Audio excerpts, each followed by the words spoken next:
ಇನ್ನು ಗವರ್ನರ್ ಎಲ್ಲಾದರೂ ಪ್ರಾಸಿಕ್ಯೂಷನ್ಗೆ ಅನುಮತಿ ಕೊಟ್ಟರೆ ಹೋರಾಟಕ್ಕೆ ನಾವು ಸಿದ್ಧ ಅಂತ ಸಿಎಂ ಹೇಳಿಕೊಂಡಿದ್ದಾರೆ. ಅಬ್ರಹಾಂ ಅವರು ಕೊಟ್ಟಿರುವಂಥ ದೂರನ್ನು ತಿರಸ್ಕಾರ ಮಾಡಿ ಅಂತ ನಾವು ಮನವಿ ಮಾಡಿದ್ದೀವಿ. ನಾವು ಕಾನೂನಾತ್ಮಕವಾಗಿ ಮತ್ತು ರಾಜಕೀಯವಾಗಿ ಹೋರಾಟಕ್ಕೆ ಸಿದ್ಧರಿದ್ದೀವಿ. ಬಿಜೆಪಿ ವಿರುದ್ಧ ಹೋರಾಡೋದಕ್ಕೆ ನಾನು ರೆಡಿ ಅಂತ ಸಿದ್ದರಾಮಯ್ಯ ಬೆಳಗಾವಿಯಲ್ಲಿ ಹೇಳಿದ್ದಾರೆ.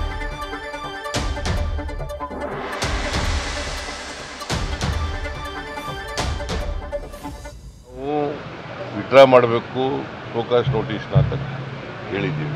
ನಂಬರ್ 1.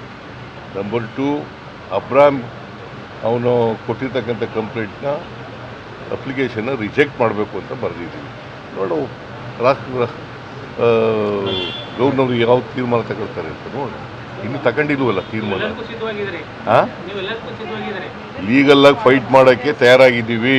ಎಲ್ಲಕ್ಕೂ ಸಿದ್ಧ ಅಂತಂದರೆ ಏನಾಗುತ್ತೆ? ವಾಟ್ ಯು ಮೀನ್ ಬೈ ಎಲ್ಲಕ್ಕೂ ಸಿದ್ಧ? Both legally and politically we will fight. ನಾವು ವಿಡ್ರಾ. ಸಿಎಂ ಮಾತನಾಡಿದ್ದನ್ನು ಗಮನಿಸಿದ್ರಿ. ಒಂದು, ನಾವು ಅವರಿಗೆ ಕ್ಯಾಬಿನೆಟಲ್ಲಿ ನಿರ್ಣಯ ಮಾಡಿ ರಾಜ್ಯಪಾಲರಿಗೆ ಕಳಿಸ್ಕೊಟ್ಟಿದ್ದೀವಿ, ಅದನ್ನು ತಿರಸ್ಕರಿಸಿ ಅಂತ. ಅಂದರೆ ಏನು ಪ್ರಾಸಿಕ್ಯೂಷನ್ಗೆ ಅನುಮತಿ ಕೇಳಿದ್ದಾರೆ, ಅದನ್ನು ತಿರಸ್ಕರಿಸಿ ಅಂತ ಹೇಳಿದ್ದೀವಿ. ಇನ್ನೂ ಅವರು ಡಿಸಿಷನ್ ತೆಗೆದುಕೊಂಡಿಲ್ಲ. ಅವ್ರು ಏನಾದರೂ ನಿರ್ಧಾರ ತೆಗೆದುಕೊಂಡ್ರೆ ಆನಂತರ ಲೀಗಲಿ ಫೈಟ್ ಮಾಡೋದಕ್ಕೆ ನಾವು ರೆಡಿ ಇದ್ದೀವಿ ಅಂತ ಸಿಎಂ ಹೇಳಿದ್ದಾರೆ. ನ್ಯೂಸ್ ಫಸ್ಟ್, ನಿರ್ಭೀತಿಯಿಂದ ನಿಮ್ಮ ಪರವಾಗಿ.